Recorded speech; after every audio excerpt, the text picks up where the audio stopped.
Oi para todos. Depois de vivermos essa experiência da importância da evangelização espírita infanto-juvenil, após falarmos sobre a criança, o jovem, a família, o evangelizador e a casa espírita, cenários que envolvem essa ação no bem, nós aqui encerraremos esta caminhada, esta série, onde hoje falaremos sobre a educação, mas a educação moral, tendo como objetivo fortalecer a nossa ação evangelizadora como uma ação educativa, uma ação pedagógica. A educação moral compreende a educação do espírito. E sendo a educação do espírito, nós falaremos agora a partir de Piaget. Piaget nos informa que o principal objetivo da educação é criar pessoas capazes de fazer coisas novas e não simplesmente repetir o que as outras gerações fizeram. Ou seja, aquela história da música de como nossos pais perde a validade. Pois a educação estimula aquele ser que está educando na existência a fazer diferente e tornar-se um educador melhor. Essa transformação moral que ocorre de dentro para fora é necessária e essencial para cada um de nós. E nós, evangelizadores, que propomos essa educação moral através dessa ação evangelizadora, temos o potencial e temos, além de tudo, descoberto o potencial nessas crianças e nesses jovens para fazer isso aflorar realmente dentro de cada um deles. Eles têm o potencial, fazer diferente, fazer melhor. Vamos entender agora o que compreende a palavra moral. É um conjunto de normas, de comportamento que orientam o ser humano para a realização do seu fim. É aquilo que aceitamos como válidos do ponto de vista do que é bom. Fortalece a ação no bem, fortalece o nascedouro do que é bom em cada um de nós.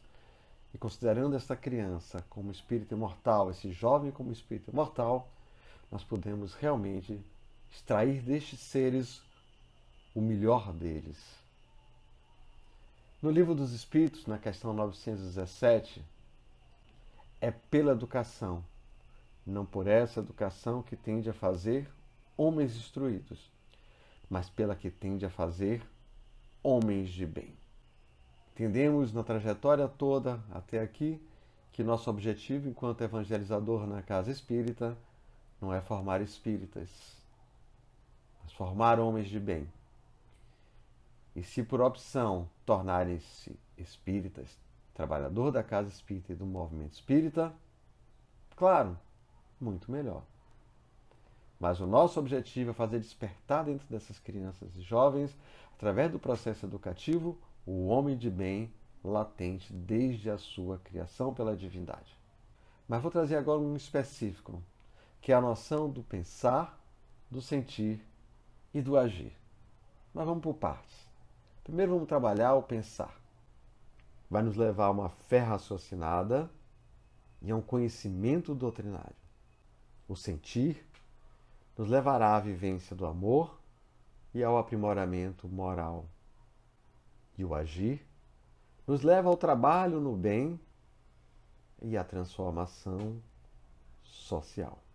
Pensando nesses três eixos, cabeça, coração e mãos, vemos a importância da doutrina espírita e, no específico, da evangelização infanto-juvenil para o desenvolvimento do ser, o desenvolvimento e aprimoramento do espírito.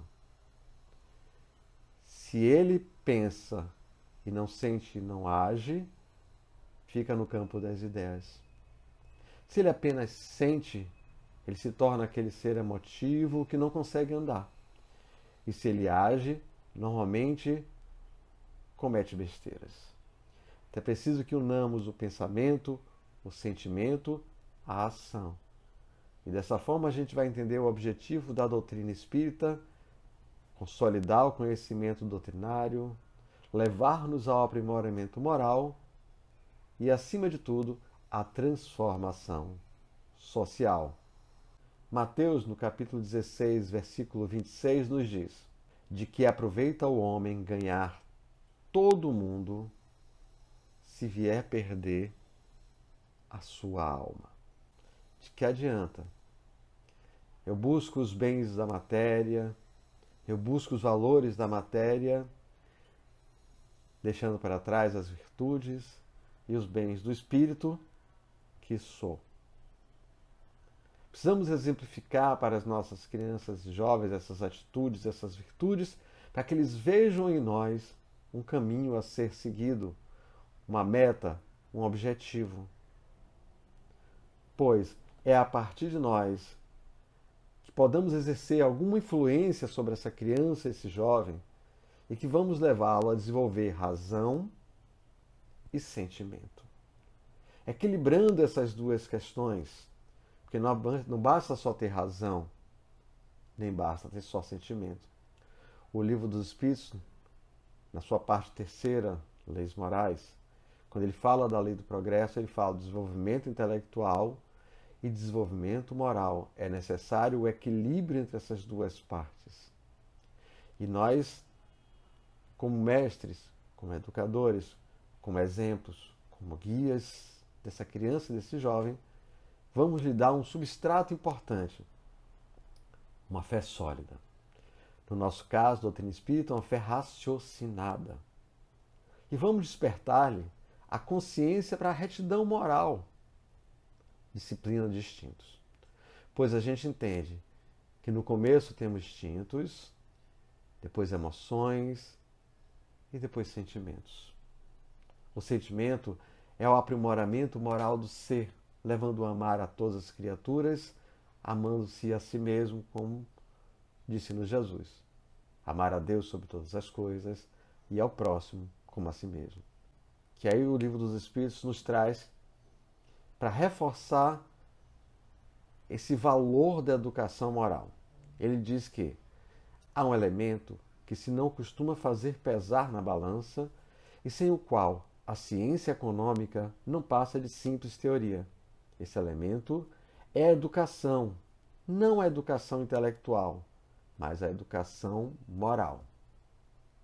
E ele continua nos afirmando que não nos referimos, porém, à educação moral pelos livros, e sim a que consiste na arte de formar os caracteres, a que incute hábitos, porquanto a educação é o conjunto dos hábitos adquiridos.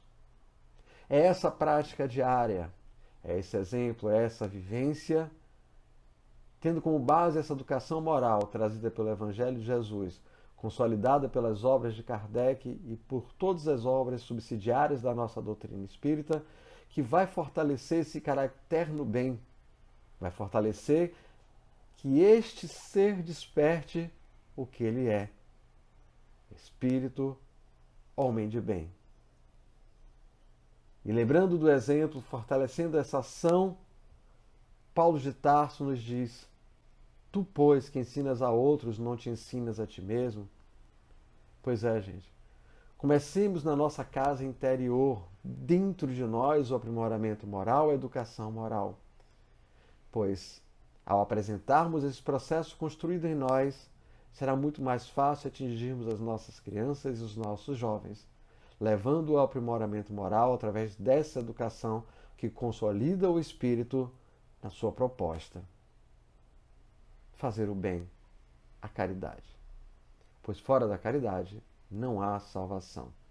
Então essa educação nos propicia, conforme Viana de Carvalho no livro Atualidade do Pensamento Espírita, preparar homens e mulheres dignos para a condução do próprio como do destino da sociedade. Que sejamos nós os cuidadores dessas crianças e desses jovens, para que elas consigam realmente desabrochar essa luz contida dentro delas. No livro Vereda Familiar, Raul nos diz: o Senhor conta com você de modo particular, porque quando você decidir se educar e amar, instruir e orientar com firmeza e disposição, o mundo mudar-se-á para melhor, assimilará a luz que jorra do infinito por meio da sua atuação.